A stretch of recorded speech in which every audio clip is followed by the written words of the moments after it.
Algunas personas nos comentaron que por qué no hacíamos el análisis de una persona que iba a buscar su pensión de una manera normal, o sea, sin apoyarse en la modalidad 40, porque pues dicen que nos centramos mucho en la modalidad 40 y que pues hay personas que ni la tienen en cuenta o ni la van a poder ejercer, que cómo estaría el asunto. Entonces, nos dimos la tarea de preparar una lámina muy simple que aquí se las vamos a compartir.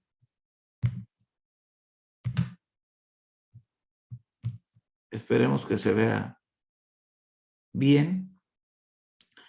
Y bueno, aquí partimos de 4 niveles de sueldo.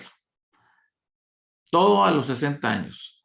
Una persona que al llegar a los 60 ganaba 7,500 pesos al mes, otro que gana 15, otro que gana 30 y otro que gana 60. Entonces ahí le estamos poniendo varios niveles de salario. Hay gente que dice que para qué ponemos los de 60, pero bueno, pues hay gente que los gana, ¿no? Entonces, tenemos desde 7,500 hasta 60. Alguien que llega con 7,500 a sus 60, estamos suponiendo que los 5 años previos tuvo incrementos normales, incrementos similares a la inflación, vamos a decir, y su nivel salarial promedio de esos 5 años fue de 6,600, de 13,000, de 26,000 y de 53,000. O sea, no, no tuviste tus 15,000 pesos los 5 años, sino que has ido teniendo aumentos paulatinos. Entonces, técnicamente, el renglón que dice 6,600, 13,300, 26,053 es el que se usa de base para el cálculo y determinación de la pensión, ¿verdad? No se toma el último salario, se toma el promedio de las últimas 250 semanas cotizadas, muy parecido a los 5 años, y es lo que estamos tomando acá.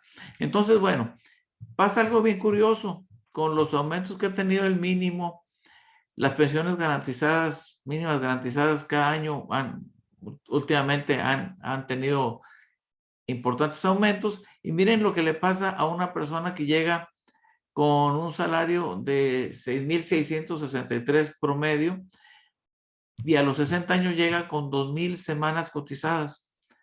Bueno, él con estas 2,000 semanas cotizadas queda ligeramente abajo, así que se toma el salario mínimo garantizado y su tasa de reemplazo, que es el porcentaje de la pensión dividida entre su último salario, ahí sí tomamos entre el último, es del 78%.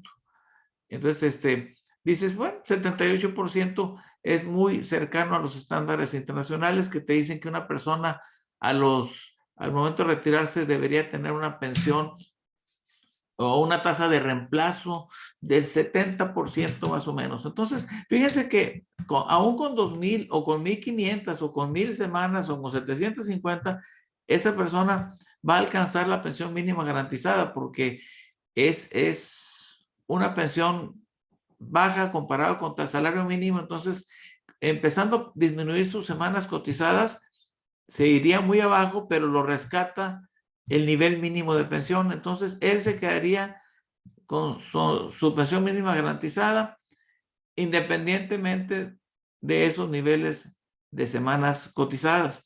Ya en alguien que gana 13,326 pesos en promedio, que cerró con 15,000, ok, con 2,000 semanas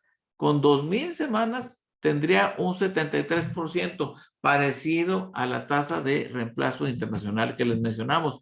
Y también con un salario de 26,000 y con un salario de 53,000 o 60,000 al final, se parecería mucho a la tasa internacional, siempre y cuando la persona esté cerrando cerca de las 2,000 semanas. 2,000 semanas son 40 años cotizados a los 60 años, prácticamente. Entonces, prácticamente es una densidad de cotización perfecta. Ahí, en ese caso, la persona estaría pensionándose con un 72% de su último salario, que a niveles internacionales está más o menos bien, más o menos razonable. Lo difícil es que alguien llegue con 2,000 semanas. ¿Por qué? Porque pasaba en el tiempo que ponían negocio, estaba muy jovencito, te pagaban por fuera, ni te dabas cuenta, ni te interesaba. Y vamos a decir que la persona, entre una cosa u otra, haya perdido 10 años de cotizaciones, que cierre con 1,500 semanas.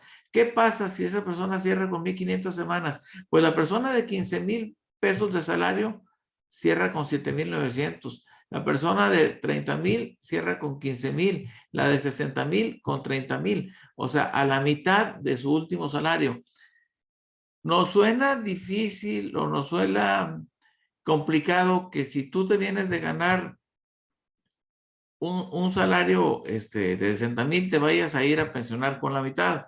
O sea, a lo mejor no fácilmente vas a sentir que con tranquilidad llevas tus finanzas, ¿no? Entonces, fíjese, con 1,500 semanas, ya alguien que perdió muchas semanas, que perdió 20 años de cotización, pues ahí sí la cosa ya se vuelve sumamente difícil, porque el que cerró con 15 va a pensionarse con 5,800, el que cerró con 30 se va a pensionar con 9,700, y el que cerró con 60 con 19,000. Fíjense en estos dos, con el 32% de tu último salario, el 32%. O sea, si tú ya perdiste muchas semanas en el camino, eso te afecta. Ahí es donde, incluso en el de 1,500, ahí es donde la modalidad 40 te puede rescatar para poder mejorar tu tasa de reemplazo. O sea, es donde dices tú, pues tal vez mis últimos 2 años o después de los 60, hacer un esfuerzo familiar de 1 o 2 años para poder mejorar y poder que tu tasa de reemplazo esté lo más cercana, cuando menos al 72%. Nosotros somos de la idea que debiésemos de buscar una pensión cuando menos similar al último salario, cuando menos. Entonces, si desatendemos el tema de las semanas, como les digo, de veras, no es no es mentira. Muchas personas llegan y nos dicen, voy a cerrar con la modalidad 40 y creo que terminando de hacerla voy a llegar a los 60 años con unas 620 semanas, que era la pensión tope. No, no va a ser tope. Hay que tomar en cuenta eso. La verdad, las semanas que has dejado de cotizar te van a afectar y te van a afectar mucho. Esperemos que con esto dimensionemos. No es fácil que alguien que ha trabajado toda la vida, se pensione bien si dejó volando ahí unos años. Una cosa es trabajar, otra cosa es cotizar para el Seguro Social. Entonces, si dejaste semanas sin cotizar, te va a afectar y te va a afectar mucho. El llegar a una tasa de reemplazo del 72% implica prácticamente que tuviste una densidad de cotización perfecta. ¿Qué es la densidad de cotización? ¿Cuántos años cotizaste a la Seguridad Social de los que pudiste haber cotizado, pensando que son entre los 20 y tus 60 años? Entre más te alejes de ahí, más difícil vas a tener una tasa de reemplazo, más baja vas a tener cada vez que te alejes más de esos 2,000 semanas. Y bueno, pues hay que tomarlo mucho en cuenta. El que ya está cotizando y ya está en su recta final, por eso les hemos dicho, pues a lo mejor la única solución va a ser posponer, tratar de irte a los 65 para ver si así puedes gestionar una mejor pensión. Eso es lo que sugerimos. Ahora, ya esperarte hasta los 65 con los costos que va a tener en incremento la modalidad 40 año con año hasta 2030, pues no va a ser cosa fácil,